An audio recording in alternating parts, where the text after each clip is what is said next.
Поредно изпитание за Левски. Какво очакваш от този матч?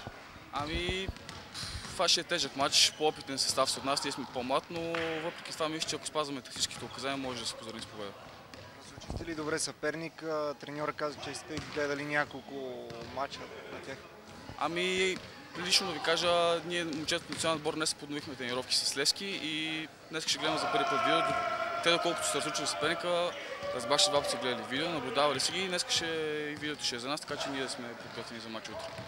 Доколко публиката може да ви помогне да победите утре? Напълно, това ще е нашия седми играч публиката утре на игрището и мисля, че ще е много хубаво, колкото може хора повече да дойдат. Затова правихме такива инициативи, за да може повече хора да дойдат. Пускахме билети и така нататък. Успя да гледаш двата им мача с Добруджа, какво ти направи впечатление в тяхната игра? Да, успях да гледам двата мача, ами гледах, че не бъркат много. Гледат трудните топки да ги прехвърлят, чакат противника да сбърка и разчитат много на своя опитен състезател Койстра.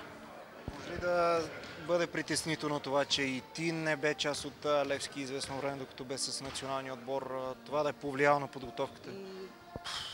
Не чак толкова на подготовката, но ще да е хубаво, ако можем да сме направили повече тренировки с отбор, защото ние днес реално подновихме тренировки с Левски и е малко неприятно за утре.